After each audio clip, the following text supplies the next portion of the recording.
The research project entitled Monitoring and Controlling Sub-Irrigation with Soil Moisture Sensors, a case study with hibiscus, was presented at SNA 2011 Research Conference realized in Mobile, Alabama. The authors were PhD student Rhuanito Soranz Ferrarezi from Unicamp, Campinas, São Paulo State, Brazil, and Professor Marc van Iersel from UGA, Athens, Georgia State, United States. Sub-irrigation applies water in the bottom of pots, allowing water rise as a result of capillarity of substrate.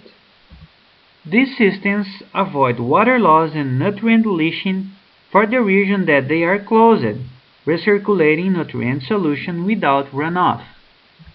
However, irrigation is actually controlled by timers, not by plant water requirements. We carried out this experiment to increase the water use efficiency in these systems.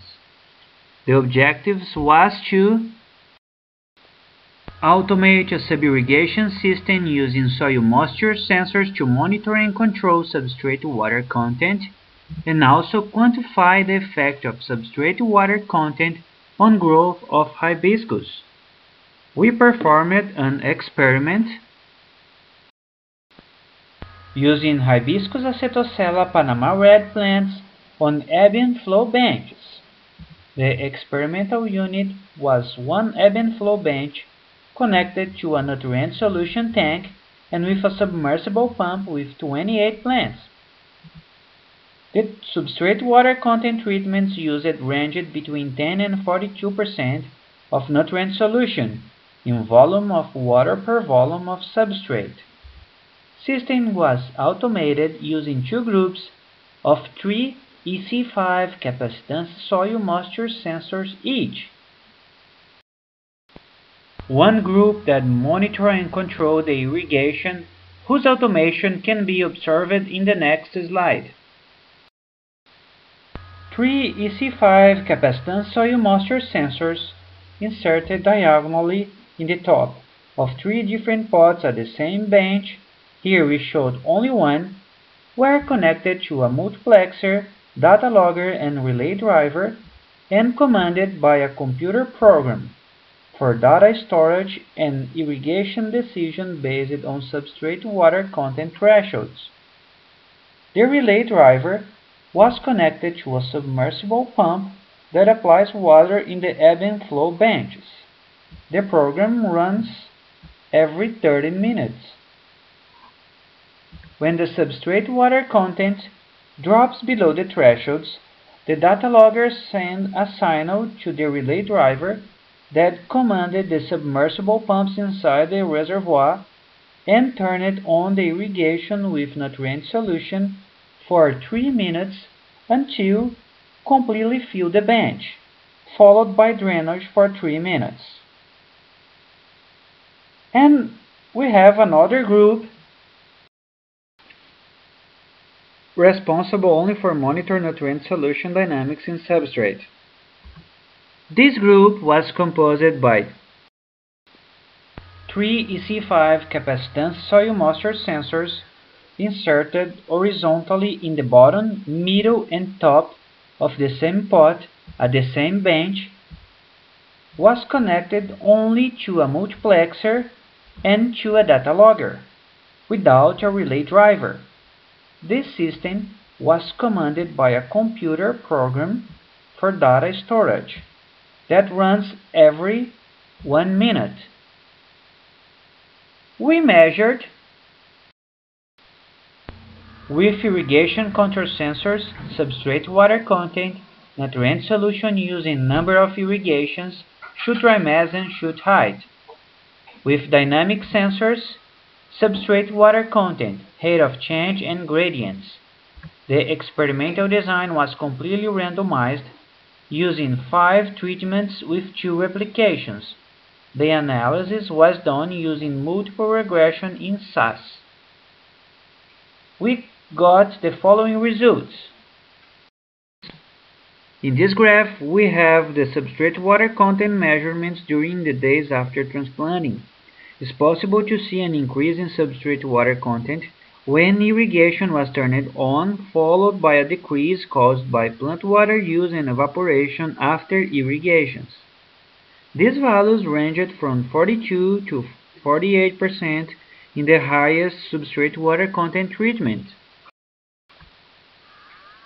The other treatments, as shown in this graph, had the same tendency. However, it's possible to see a higher variation in soil moisture sensor in the lowest substrate water content treatment, showing this black line, ranging from 10 to 32%. This had an influence in the nutrient solution use, ranging from 59 to 209, and in number of irrigations, ranging from 9 to 59. There were a linear increase in both variables when substrate water content thresholds increased. These factors influenced plant growth at harvest. The increase in soil moisture in substrate water content treatments increased the plant growth. This can be observed in the next two graphs. That shows a linear increase in shoot dry mass according to the increase in substrate water content. It's possible to see that the lowest treatment was 75% lower than the highest treatment, and that shows a quadratic increase in shoot plant height according to the increase in substrate water content. The lowest treatment was 31.25% shorter than the highest treatment. To understand what happened in the substrate during the irrigation cycles, we used the dynamic sensor inserted in the bottom of the 10% treatment and plot this graph. That shows the increase in substrate water content after an irrigation, followed by a decrease until the next irrigation. This value was used to calculate the difference between the actual substrate water content and that measured 20 minutes earlier, and plot it as a blue line in this graph, showing the change in water content over time. The lower results indicates changing in water content during the nights, and the higher during the days, caused by plant water use and evaporation. In the next slide, we have all the three dynamic sensors showing the increase in substrate water content when irrigation is performed. The black and red lines shows water saturation in bottom and middle portion of substrate in the pots. The green line clearly shows the effect of substrate capillarity in reason of the increase in substrate water content being very slow and occur only some hours after the irrigation.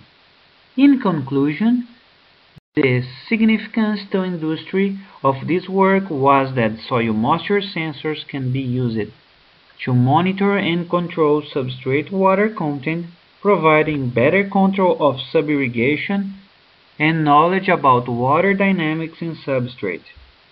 Irrigation can be based on plant water use rather than on a rigid schedule, and the automation provides better control of plant growth and plant quality. Thank you so much.